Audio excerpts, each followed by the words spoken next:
दोस्तों, भगवान श्री कृष्ण सच्चे सन्यासी के लक्षण और कर्तव्य बताते हुए कहते हैं कि विचारवान सन्यासी दृष्टिवान जगत को यानी दिखने वाले जगत को सत्य वस्तु कभी न समझे, क्योंकि यह तो प्रत्यक्ष ही नाशवान है। इस जगत में कहीं भी अपने चित्त को नहीं लगाए। इस लोक और परलोक में जो कुछ भी करने पाने की इच्छा हो उससे विरक्त हो जाए, यानी कि उसे छोड़ दे। सन्यासी विचार करे कि आत्मा में जो मन, वाणी और प्राणों का संघात रूप यह जगत है, वह सारा का सारा माया ही है। इस विचार के द्वारा इससे अलग होके अपने स्वरूप में स्थित हो जाए और फिर कभी भी उसका स्मरण न करे। ज्ञानिष्ठ, विरक्त, मुमुक्षु और मोक्ष की भी अपेक्षा न रखने वाला मेरा भक्त आश्रमों की मर्यादा में बंधा हुआ नहीं होना चाहिए।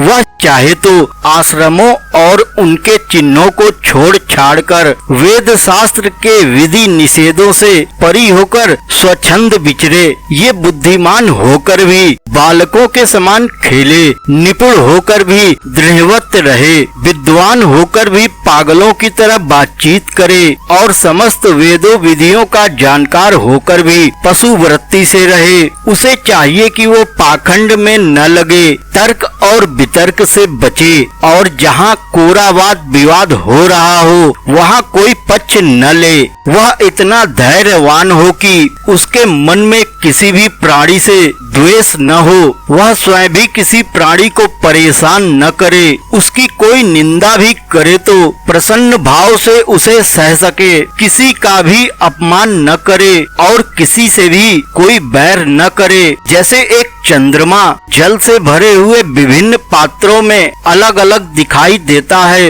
वैसे ही एक ही परमात्मा समस्त प्राणियों और अपने में स्थित है। सबका आत्मा तो एक ही है। पंच तत्वों से बने शरीर भी सबके एक ही हैं, क्योंकि सब पंच भौतिक ही तो है। यदि सन्यासी को किसी दिन यदि समय पर भोजन न मिले तो उसे दुखी नहीं होना चाहिए, और यदि बराबर मिलता रहे तो प्रसन्न भी नहीं होना चाहिए। उसे चाहिए कि वह धैर्य रखे, मन में हर्ष और विषाद दोनों प्रकार के विकार न आने दे, क्योंकि भोजन मिलना और न मिलना दोनों ही प्रारब्ध के अधीन है। भिक्षा अवश्य मांगनी चाहिए, ऐसा करना उचित ही है, क्योंकि भिक्षा से ही प्राणों की रक्षा होती है। प्राण रहने से ही तत्व का विचार होता है और तत्व विचार से ही तत्व ज्ञान होकर मुक्ति मिलती है। सन्यासी को अच्छी या बुरी जैसी भी भिक्षा मिल जाए वह उसी से अपना पेट भर ले।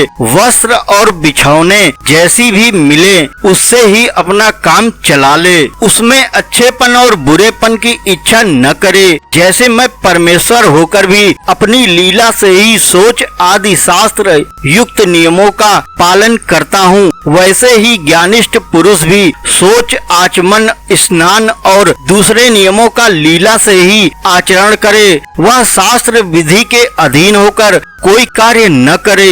यही सच्चे सन्यासी के लक्षण होने चाहिए, और जिस सन्यासी के अंदर ये लक्षण होते हैं वह मेरा बहुत ही प्रिय भक्त होता है। दोस्तों, ये थी छोटी सी जानकारी। वीडियो अच्छी लगी हो तो कमेंट में जय श्री कृष्ण लिखना न भूलें। वीडियो को लाइक और चैनल को सब्सक्राइब जरूर कर लें। मिलते हैं ऐसे ही रोचक वीडियो पर। आप सबका धन्यवाद।